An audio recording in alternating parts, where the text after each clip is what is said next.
যুধিষ্ঠির বললেন, হে কৃষ্ণ, পৌষ মাসের শুক্লপক্ষের একাদশীর নাম কি?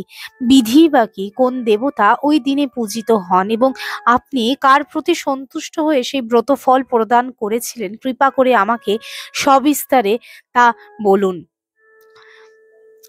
শ্রীকৃষ্ণ বললেন, হে মহারাজ, এই একাদশী পুত্রদা নামে প্রসিদ্ধ। সর্বপাপ বিনাশিনী ও কামদায়ী একাদশীর অধিষ্ঠাতা দেবতা হলেন সিদ্ধিদাতা নারায়ণ। ত্রিলোকে এর মতো শ্রেষ্ঠ ব্রত নেই। এই ব্রতকারীকে নারায়ণ বিদ্বান ও যশস্বী করে তোলেন। এখন আমার কাছে ব্রতের মাহাত্ম্য শ্রবণ করুন।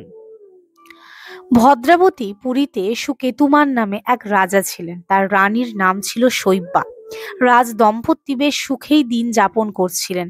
বংশ রক্ষার জন্য বহুদিন ধরে ধর্মকর্মের অনুষ্ঠান করেও যখন পুত্রলাভ হলো না, তখন রাজা দুশ্চিন্তায় কাতর হয়ে পড়লেন। তাই সকল ঐশ্বর্যবান হয়েও পুত্রহীন রাজার মনে কোনো সুখ ছিল না।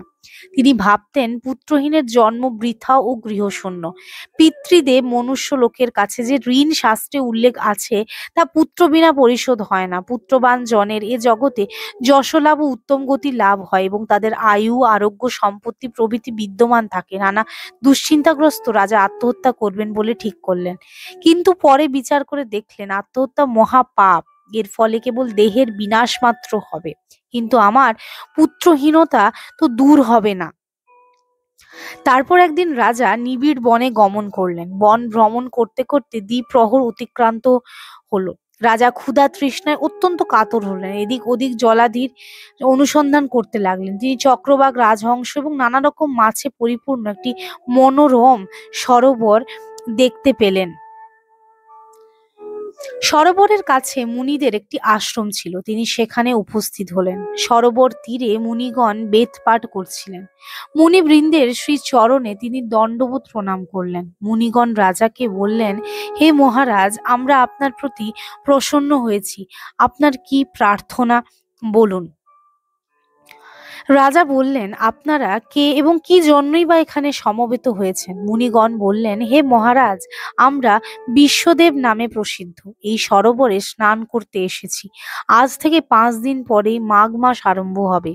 আজ পুত্রদা একাদশী তিথি। পুত্র দান করে বলেই এই একাদশীর নাম পুত্রদা। তাদের কথা শুনে রাজা বললেন, হে মুনিবৃন্দ, আমি অপুত্রক, তাই পুত্র কামনায় অধীর হয়ে পড়েছি। এখন আপনাদের দেখে আমার হৃদয়ে আশার সঞ্চার হয়েছে।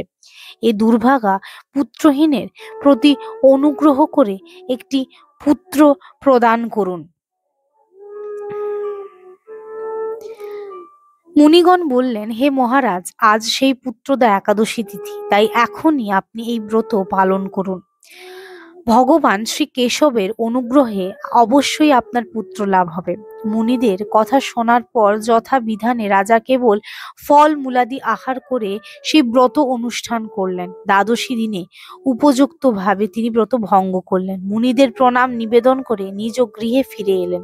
ব্রত প্রভাবে রাজার যথাসময়ে একটি তেজস্বী পুত্র লাভ হলো। হে মহারাজ, এ ব্রত সকলেরই পালন করা কর্তব্য। মানব কল্যাণ কামনায় আপনার কাছে আমি এই ব্রত কথা বর্ণনা করলাম।